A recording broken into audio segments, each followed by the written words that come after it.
Well, kia ora, good afternoon everyone, and can I just say thank you very much for being here.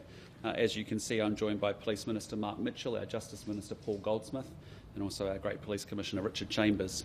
The four of us have just had the great privilege of spending some time with members of the Gang Disruption Unit here in Counties Manukau. It has of course been 3 months since our government introduced new laws to support police in cracking down on gangs and their criminal activity. And it was a real pleasure actually to speak today with many of the men and women that are doing incredible work enforcing those new laws and suppressing the misery that gangs peddle on all New Zealanders. As I've said before, gangs are not nice people. Those opposing our gang policies often paint them as very fine community organisations. Well, I say to you, they are not Rotary. They inflict serious harm on our communities through peddling illegal drugs, and are responsible, frankly, for a vast proportion of our serious violence that happens on our streets. As I say, it is 1/4% of New Zealand's population, creating 1/5 of all of our serious violent crime and homicides, and 1/4 of all our firearm offences. Minister Mitchell, Minister Goldsmith and I campaigned on cracking down on gangs and making their life as uncomfortable as possible. And that is exactly why we have passed the laws we have, to ban all gang patches and insignia in public places, to empower the police to stop criminal gangs from associating and communicating with each other, enabling the courts to issue non-consorting orders to gang members, and we're ensuring that greater weight is given to gang membership at sentencing as well, enabling the courts to enact even more severe punishments. The government is committed to ensuring there are 20,000 fewer victims of violent crime by 2029 and reducing serious young offending by 15%. And part of that is ensuring that gang members are no longer able to wreak havoc without facing proper consequences. And our message to them is very clear: the days of behaving like you are above the law are over. Since the new laws came into effect 3 months ago, police have done an absolutely outstanding job of enforcing them. And I want to say thank you to Commissioner Chambers, but also to the entire New Zealand Police, the incredible men and women who work so incredibly hard to keep us safe, and that is so greatly appreciated by your fellow Kiwis, so thank you very much.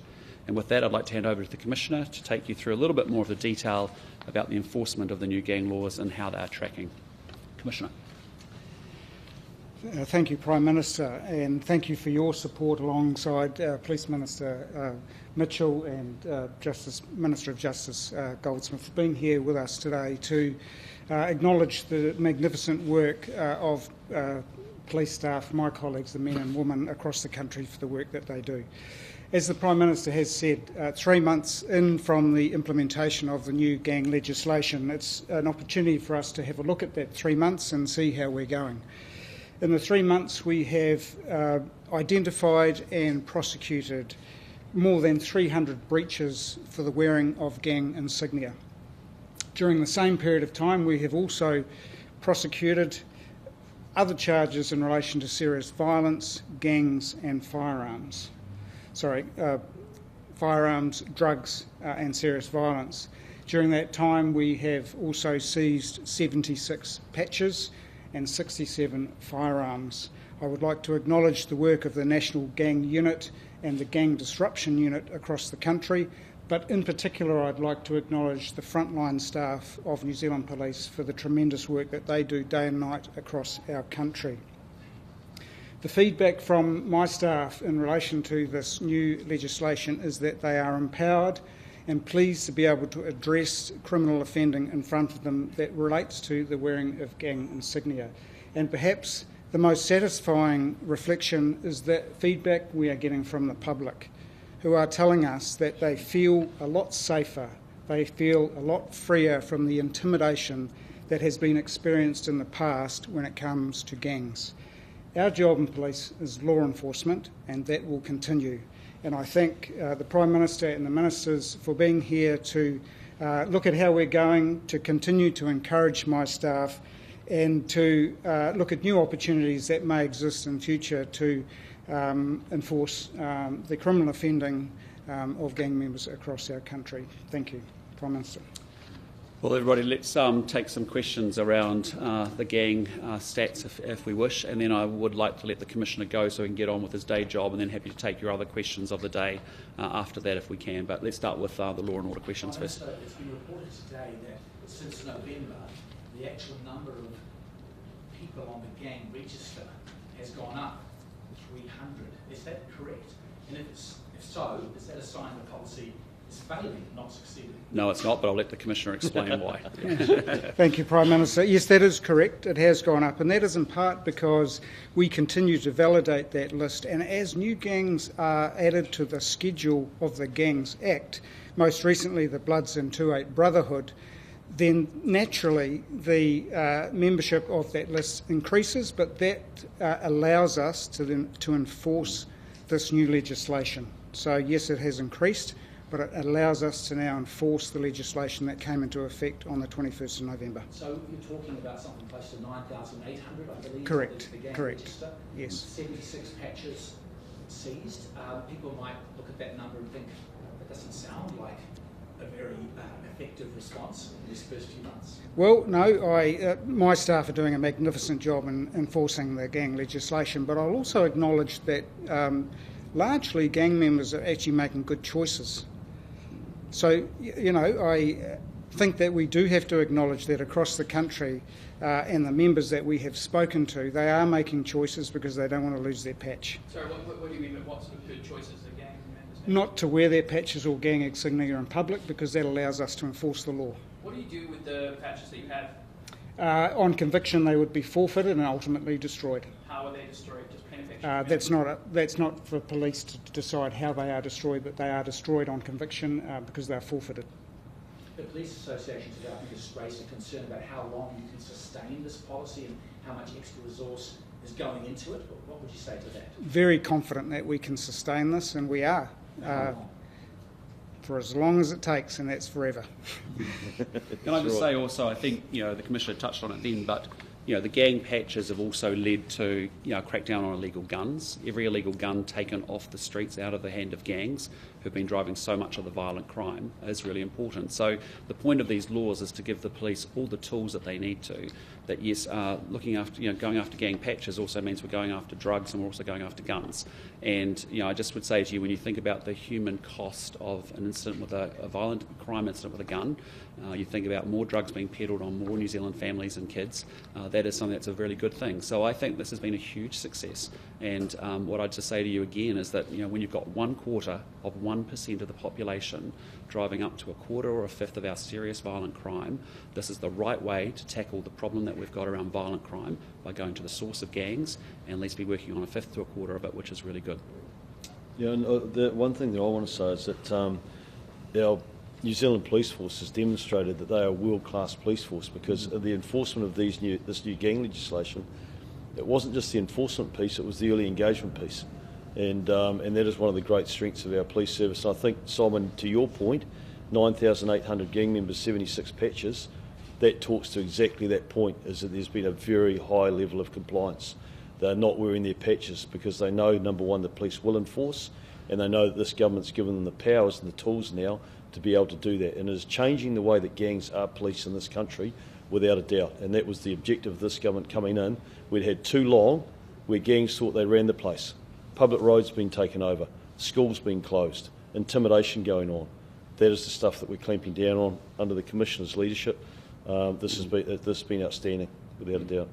And I think genuinely what the Commissioner played back is that people are feeling safer. I mean, I hear that a lot as well, that they actually are seeing the police out on the beat. And we know, yes, it's up 30%, but actually the stats are interesting, but actually if people are seeing it and feeling it and experiencing it for themselves, that's actually what we want to see.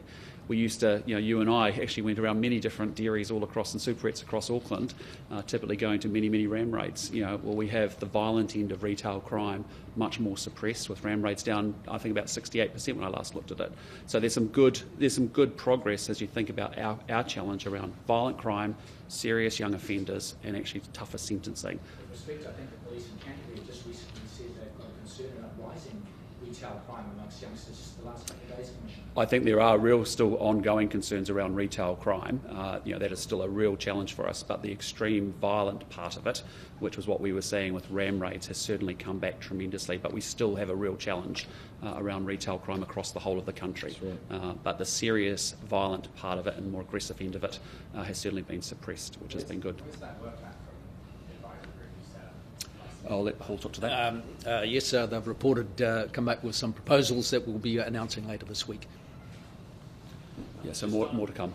Andrew Bailey, unless anybody else Well, can we just, any other questions on law and order? Okay, great. I'm going to let the Commissioner go so he can get on with the day job. Thank you, Commissioner. Good to see you, mate. Thanks, buddy. Appreciate it. Yeah. Okay, let's pick up the other issues of the day. Let me start by talking about Andrew Bailey. As has been widely reported, I have accepted his resignation as a minister following an incident involving a staff member last week. He indicated to me that he felt his actions fell well short of the expectations he sets for himself and that are expected of ministers, and as such, he offered me his resignation as a minister, which I have subsequently accepted. As a result, Scott Simpson will take over as Minister for Commerce and Consumer Affairs and also for ACC. With that, happy to take any questions. Can you just walk us through your perspective he actually did? We're having a bit of trouble piecing together what he actually did. We know it was a hand on the upper arm, but was it more serious than that? Could you just let us know from your perspective what you did? Look, I think he's outlined the incident in his own statement, and I'm not going to add to that. What was important, though, is that he identified his interaction with a staff member as having fallen short of his own expectations, and he proactively came to me and offered his resignation, which I accept, and I think is the right thing to do. Minister, how much time was it between you finding out about the incident, which I think was Wednesday or Thursday, and then the resignation was Friday night? Yeah, so the event happened on the Tuesday last week. I was informed on Thursday. There were obviously discussions with staff over Thursday, Friday. On Friday evening, very, very late, Andrew called me and resigned. I accepted that. I wanted him to have Saturday, Sunday to get just to inform his family and also other impacted staff, and then we've come today and obviously announced the resignation today. I just say to you all, I think that's been pretty quick to move as fast as we have within the week. It's pretty impressive. Prime Minister, given the previous incident in Marlborough in October, once you were alerted to it, should you not even have bothered to wait? Just said to him, right, that's it. I found out on Thursday evening. There were discussions that needed to take place with staff, and that's entirely appropriate. And as I said, very late on Friday he resigned. So I think we have managed the process incredibly well. I think it's been very effective and very fast. But most importantly, I'd say to you is that Andrew, by his own admission, has come forward and said, look, I didn't meet the standards that I would expect of myself, and he resigned, and as a result I accepted that. Did he resign, or did you tell him to resign? No, he came forward of his own volition to say, listen, I hadn't met my own standards of behaviour that I would expect in this interaction, and as a result I am resigning. And I said, he stepped me through it, and I said, yes, that I accept his resignation. And if he hadn't have resigned, Sorry? If he hadn't have resigned, would you have sacked him? Well, it's a hypothetical because I didn't have to go there because he, most importantly, had recognised that his behaviour hadn't met his own high standards, and as a result he was offering his resignation to me. He stepped me through the events, and I think he's made the right decision. Could you just be a little bit more clear on what the events were? Did he grab an individual in anger? We said that you told us it was an animated discussion. We don't know what that means. So yeah, I'm not going to add anything more to what he's already said in his statement. You've sacked a minister, so at least... No, I haven't. A minister has had an incident happen with an interaction with the staff. He has felt that very clearly that he has not met his own standards, and he has come and resigned himself. It is his decision, and as a result, I got him to step me through the incident, and I accepted his resignation. So I want to be really clear, this is Andrew's decision, and he has understood that he hasn't met his own standards and those of what's expected of a minister. Why not refuse to accept his resignation? Go back to him and say, no, actually, set an example of him and show people what your standards are. Well, he stepped me through the events, and I agreed with him that that was the right course of action. When he offered me his resignation, I accepted it, and that's entirely appropriate. I think it's good that he recognised that he didn't meet his own standards. I think it's good that he then reflected on that and actually came forward to me on Friday night and said, this is the situation. This is how I think about it. I don't think I've met my own high expectations and my own behaviour here, and as a result, I'd like to offer my resignation. As he went through it, I said, yep. That's about right. Why not come out on Saturday and say this is what happened, face the media at the Blueberries Forum, knowing that you're one minister short? Well, I'll just say to you, when I got informed very late on a Friday night, and in fairness, I wanted Andrew to have an opportunity to talk to his own family. I think that's really fair and reasonable. I also wanted him to have a chance to talk to staff that were impacted by that, and then we wanted to come, and obviously it's been announced today. So I think we've moved really quickly through that, but I think it's quite reasonable that actually he has a chance to talk to his own family about his decision, which is a very big one. He has really proactively taken a very significant step by stepping down as a minister, and that is a big consequence in its own right. Did he And offer so, to step? and so that to me is requires him to be able to talk to his family about that. I think it's not an unreasonable request. Did you ask him to stand down from his electorate seat as well? No, he has is committed to wanting to represent Port Waikato and make a contribution in the Parliament, which I appreciate. But as it was, as I said, by his own admission, upon going through the events, he came to that conclusion himself and offered his resignation. Is there a way back for him into cabinet from here? Look, you never say never, but the point is... Quite a hesitation there. Well, no, but I'm just going to say I'd just say to you, he's got a contribution to make in Parliament for sure, and he's got a contribution to make representing Port Waikato, and he has done an exceptionally good job, frankly, on these portfolios of Commerce and Consumer Affairs and ACC, both which have quite big policy decisions and reforms that are necessary. I'm very confident Scott Simpson will continue that work, but I do want to say thank you, Andrew, for that work as well. Minister, given this incident, do you think in hindsight you should have asked him to step down from cabinet when the first incident happened back in October? No. Doesn't the show pattern? No, the important thing here is that Andrew, by his own admission, has identified that his behaviour didn't meet his own standards. That's important. That's what I want ministers to understand and feel. And he's obviously come to me and obviously offered his resignation, which I've accepted based off those events. So, I think that's what I just want to underscore. This has been his decision, and it's been one that I support. Was the matter referred on to police? Sorry? Was the matter referred on? Not that I'm aware of. No. Sorry, can I just try one more time? Because I'm still quite unclear as to what happened. I mean, people might look at the fact that he touched somebody's upper arm, or albeit in the way that he did. But I mean, what actually happened? Was he angry about something that went wrong? Did the person complain, and how was that complaint managed through your staff? I'm just wondering what the incident actually, how it played out. Well, look, Andrew outlined that in his own statement and his own conversation and presentation with you this morning. But we didn't get very much detail. Right? Well, to say to you, he's outlined it, and I'm not going to go into that, because at the end of the day, he has reflected on that and made his own decision that actually it didn't meet his own expectations of his high standards, and has offered his resignation, and I've accepted that. Did he indicate if there was any alcohol involved in the incident? No. This was as he explained it to you this afternoon, and as he's explained it in his statement. But again, I have nothing more to add to that because I think he's articulated it as appropriately as he can. But more importantly, I think you've sensed that in his own statement earlier today. That he has taken this as his own personal decision, and I respect that. Would you know if that was staff or Sorry, we move off Andrew to China. Yeah. Okay. Sorry. Do you think China gave enough warning ahead of the live firing the weekend? You sort of raised concerns with them over the actions over the weekend? Yeah, well, look, as I've said before, the actions of this flotilla is actually completely consistent with international law and with also the UN Convention of the Law of the Sea. But what we have raised and what we did raise with officials on Sunday was we raised the issue, but particularly with the emphasis of having short notification for live firing exercises. And again, we are conscious that we are in very busy airways. What I would say is there's very good coordination between the civil aviation authorities, between Australia and New Zealand and the airlines. That's all being very well managed. And again, when we fly anywhere around the world, it's quite normal that militaries will advise through radio exactly that commercial airlines need to avoid that area. But our point to the officials has been, look, we appreciate that you're acting lawfully within the international law. That's important for us. We're a country that believes in upholding the rule of law. But equally, we would appreciate having more advance notice on live firing rounds in particular. So you said you raised it with officials. Which officials did you raise it with? Are these from the Chinese government or within the Chinese officials within the Chinese embassy here in New Zealand, and I understand we'll also be doing the same in Beijing as well. Have you directly raised the issue yourself?